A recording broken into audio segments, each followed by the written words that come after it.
Hello दोस्तों, आज हमारा जो लेसन है वो है NTA UGC net research aptitude lesson number 5। तो that is what NTA UGC net paper 1 research aptitude lesson number 5 quantitative versus qualitative research. Hello दोस्तों, मैं डॉक्टर विनोद चांदवानी आप सभी लोगों का आपके अपने YouTube channel doctor Vinod Chandwani में स्वागत करता हूं।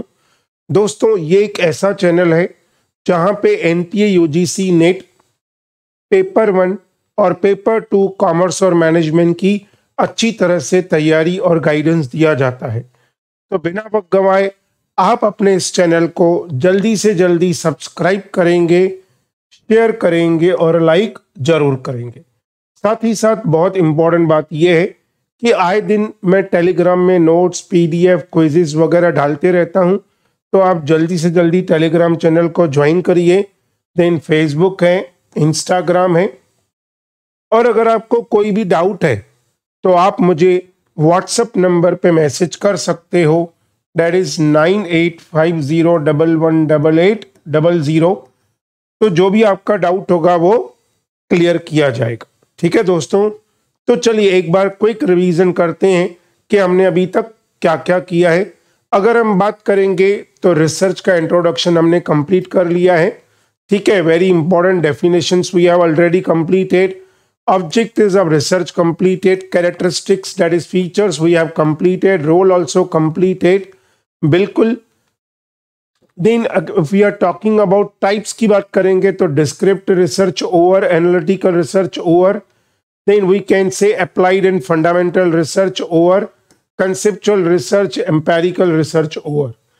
तो आज हमारा जो टॉपिक है वो है क्वांटिटेटिव वर्सेस क्वालिटेटिव रिसर्च। तो पहले एक छोटा सा ब्रीफ इंट्रोडक्शन देख के जाते हैं कि क्वालिटेटिव और क्वांटिटेटिव या क्वांटिटेटिव और क्वालिटेटिव रिसर्च होता क्या है।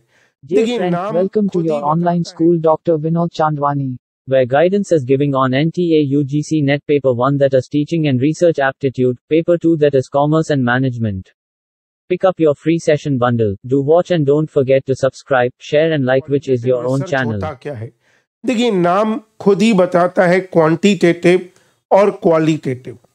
देखिए, जब हम रिसर्च करते हैं तो अगर कोई न्यूमेरिकल पॉइंट की बात होगी, so that is what quantitative research.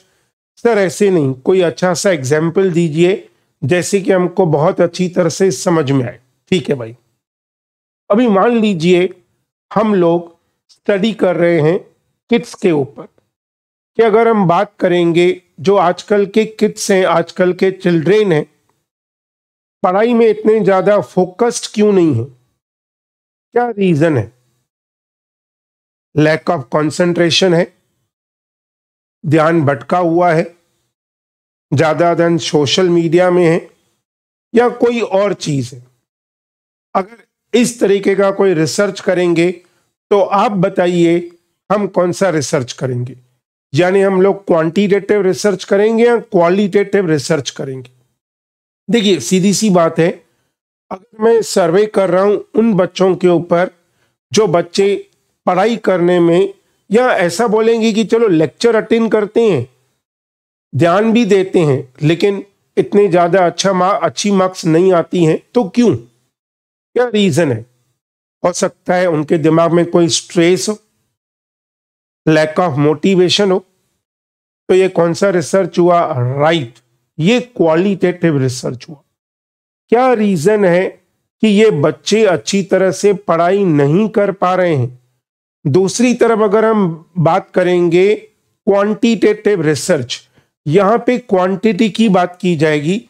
ऐसे कितने बच्चे हैं क्लास के अंदर जो हालांकि ध्यान देते हैं लेकिन अच्छी मार्क्स नहीं आती, या ऐसे कितने स्टूडेंट्स हैं जो फ्रंट बेंच से पहले फ्रंट बेंच पे बैठते थे, अभी बैक बेंच पे बैठते हैं? ऐसी क्या बातें हैं, ऐसी क्या अलग अलग सिचुएशन अराइज हो गई है? सो दैट इज व्हाट, अगर हम क्वालिटी को ध्यान देंगे तो क्वालिटेटिव रिसर्च, और अगर हम क्वांटिटी को ध्यान देंगे तो क्वांटिटेटिव रिसर्च। तो चलिए एक बार देख लेते हैं कि what is a quantitative versus qualitative research. तो पहले क्या बोल रहा है, क्वांटिटेटिव रिसर्च। पहला वर्ड क्या बोल रहा है, quantitative research. Quantitative research is generally associated with the positivist or post-positivist paradigm. It deals with quantitative phenomenon that is involving quality, not quality, involving quantity. It used to quantify a problem, attitude, behavior or opinion. यहाँ पे quantity को बहुत ज़्यादा value दिया गया है. That's why this research is known as quantitative research. It usually involves collecting and converting data into numerical form so that statistical calculation can be made and conclusions can be drawn. Simple सी बात है, जब हम data collect करेंगे सर्वे के through या मान लीजिए हम खुद जाके डेटा कलेक्ट करते हैं सर्वे के थ्रू, यानी अलग अलग मेथड्स हो सकते हैं, हम गूगल फॉर्म बनाएं। अगर हम खुद जाके डेटा कलेक्ट करेंगे तो हम डेटा कलेक्ट करेंगे, एनालाइज करेंगे, इंटरप्रिटेशन करेंगे कि क्या रीजंस हैं। It is similar to deductive research that is goes from general to specific technique. ये क्या है, एक डिडक्टिव रिसर्च है। आगे आने वाले दिनों में हम लोग और सीखेंगे inductive research and deductive research. ये क्या बताता है, जर्नल टू क्या बताता है भाई, स्पेसिफिक। बिल्कुल, तो ये हो गया हमारा quantitative. Now what is qualitative research? Qualitative research is an approach usually associated with the social constructive paradigm which emphasizes on socially constructed nature of reality. It is usually the qualitative analysis that is understanding a problem which cannot be quantified. ये एक ऐसा problem है जिसको हम quantity में नहीं बता सकते, जैसे कि स्ट्रेस, मोटिवेशन। ये वो क्वालिटीज हैं जिनको हम लोग कभी भी क्वांटिटी में डिस्क्राइब नहीं कर सकते। We can only describe in quality. It tells about why. It provides understanding of the problem, attitude or behavior, etc. It is usually unstructured or semi-structured. It is similar to inductive research that is goes from specific to general. Sample size is comparatively small with greater depth. It classified into phenomenology, ethnography, case study, grounded theory, historical research, etc. यानी कि अगर मैं बात करूं तो ये एक प्रकार का ऐसा रिसर्च है जिसमें हम लोग इथनोग्राफी करेंगे या फिनोमिनोलॉजी करेंगे, केस स्टडी करेंगे, थ्योरी करेंगे, हिस्टोरिकल रिसर्च करेंगे। For example, study conducted to know about why people suffer from mental disorder. यही बात मैंने आपको बताई कि आजकल के बच्चे जो हैं, हमारा लैक ऑफ कंसंट्रेशन क्यों है इतना ज्यादा। जब हम लोग स्कूल में पढ़ाई करते थे तो स्कूल में इतना ज्यादा टेंशन नहीं होता था, लेकिन जब बच्चे अभी कॉलेज में आ रहे हैं तो बहुत ज़्यादा प्रॉब्लम हो रहा है, कंसंट्रेशन का प्रॉब्लम्स इतना ज़्यादा हो गया है। उसका रीज़न है आजकल हर आदमी अपने आप को मल्टीटास्किंग करना चाहता है, एक ही टाइम पे वो 10-10 और अपने आप को होशियार दिखाना चाहता है, तो ये गलत बात है। Always we have to pay attention only to one task at a time. जब वो टास्क पूरा हो जाए तो हम दूसरे टास्क पे जाएंगे। भाई ये मैं नहीं कह रहा हूं, ये रिसर्च स्टडीज कह रही हैं। सो दैट इज व्हाट, अगर हम बात करेंगे रिसर्च की तो रिसर्च एप्टीट्यूड यही है कि यहाँ पे अगर हम बात करेंगे जो that is what research aptitude यही है। मतलब यहाँ पे हम लोग स्टैटिस्टिकल रिसर्च की बात कर रहे हैं कि ये जो मेंटल डिसऑर्डर है, how these affect the personal life of a person.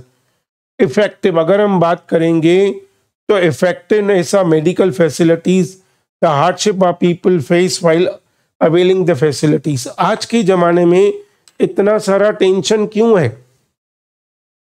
अगर हम लोग डिप्रेशन के मामले में बात करेंगे तो इंडिया बहुत आगे है। सोसाइटियल टेंडेंसीज की बात करेंगे तो इंडिया बहुत आगे है। क्या वैसा नहीं हो सकता है जब पहले लोग 7-8 बजे सो जाते थे, सुबह जल्दी उठते थे, वो जमाना कहीं और चला गया है। आज हम लोग इतना ज्यादा टेंशन में हैं कि इसने हमको लाइक क्यों नहीं किया, डिसलाइक क्यों किया, वो भी इंस्टाग्राम में, वो भी फेसबुक पे। रियली में तो फ्रेंडशिप कहाँ खो गई है, वी डोंट नो। आज जितने भी लोग हैं प्योरली सेल्फिश बन चुके हैं। मैं नहीं मानती कि exceptions are always there, but जिस तरीके का माहौल चल रहा है, बहुत इंडिविजुअलिज्म हो गया है। लोग अपने बारे में ही सोच रहे, मतलब सोचते भी हैं, बिल्कुल कुछ हद तक ठीक है। लेकिन देखिए दोस्तों, बाकी रिलेशंस तो भगवान बनाता है, लेकिन दोस्ती हम लोग बनाते हैं। हम लोगों को पता है हमारे दोस्त कैसे होने चाहिए। तो रिसर्च करके ये अलग अलग आइडियाज, अलग अलग थॉट्स हमको समझने चाहिए कि किस तरीके का माहौल हम लोगों को क्रिएट करना है आज के समाज के लिए। सो आज हमारा जो सेशन था वो था, ठीक है मैं थोड़ा पर्सनल हो गया, I am sorry for that, but situation are demanding for that also. तो आज हमने किया quantitative research versus qualitative research. तो चलिए अभी मैं आपको बता दूं कि हमारी जो 4th बैच स्टार्ट हो चुकी है 1 मई से, उसके बारे में मैं थोड़ी सी जानकारी दे दूं आपको। ये जो बैच है ये है 4th बैच है, और इसका टाइमिंग क्या है सब कुछ मैं आपको बता देता हूं। ये बैच जो है ऑलरेडी स्टार्ट हो चुकी है 1 मई से। पेपर 1 की फीस है 10,000, पेपर 2 की फीस है 15,000। और अगर बात करेंगे तो fees including notes paper 1 paper 2 दोनों के हैं। और अगर मैं बात करूं, ये 6 डेज होगा, डेट इज 9 PM, रोज 9 PM होगा, मंडे टू सैटरडे। और संडे क्या होगा, टेस्ट होगा। जैसे अगर हम बात करेंगे, परसों संडे था तो हमने टेस्ट लिया लीगल एस्पेक्ट था बिजनेस का। कल इवन मंडे था, आज ट्यूसडे है, डेट इज 3 मई। तो अगर हम बात करेंगे, कल हमने that is what higher education का जो है MCQ सीरीज हुआ था। तो इसी प्रकार से आप भी बिल्कुल जल्दी से जल्दी बिना वक्त गंवाए ज्वाइन करिए डॉक्टर विनोद चांदमानी, जो आपका खुद का पर्सनल कोच है। जरूर जल्दी से जल्दी ज्वाइन करिए। और अगर बात करूं, पेपर 1 का फीस है 10,000, पेपर 2 का फीस है 15,000, टोटल होता है 25,000। लेकिन अगर आप कॉम्बो ले रहे हो तो 22,000 होगा। और अगर मैं बात करूं, ये पेमेंट का ऑप्शन है गूगल पे या बैंक कोड। अभी दूसरे मैसेजेस आते हैं कि सर एक बात बताइए, क्या हमको नोट्स मिल सकते हैं? बिल्कुल मिल सकते हैं। अगर आपको PDF नोट्स चाहिए तो पेपर 1 है 1200, पेपर 2 1800 है। और अगर PPT की बात करेंगे तो हर एक यूनिट आपको मिलेगा 250 रुपीज़ में। That is teaching aptitude 250, higher education 250, people environment and development 250। और वो हमेशा के लिए आपके पास रहेंगे, कोई पासवर्ड वगैरह नहीं होगा। और अगर पेपर 2 की बात करेंगे तो वो होगा 350, सेम जैसे मैंने बताया। और कॉमर्स वालों के लिए तो बहुत बढ़िया एडवांटेज ये है कि कॉमर्स का LDR भी है, that is last day revision, जहाँ पे हम लोग पूरा का पूरा LDR करते हैं। और उसकी कॉस्ट है मात्र 500। मोर देन 1,200 1,300 PPTs हैं, जिसमें 10 के 10 यूनिट्स कवर हैं। और अभी जैसे कि हमारा फॉर्म निकल चुका है, तो बिना वक्त गंवाए जल्दी से जल्दी आप ऑर्डर कर दीजिए, आपको ऑन द स्पॉट व्हाट्सएप पे ये प्रोवाइड किया जाएगा। ठीक है दोस्तों, तो मुझे लगता है आपको क्वांटिटेटिव और क्वालिटेटिव रिसर्च समझ में आ गया होगा। तो चलिए मिलते हैं अभी 5 तारीख को हमारे अगले सेशन में। Till time take care, bye bye, good day दोस्तों। और आप सब लोगों को ईद की बहुत बहुत शुभकामनाएं, और अक्षय तृतीया की भी बहुत सारी ढेर सारी शुभकामनाएं। Bye bye, take care, good night, शब्बा खैर।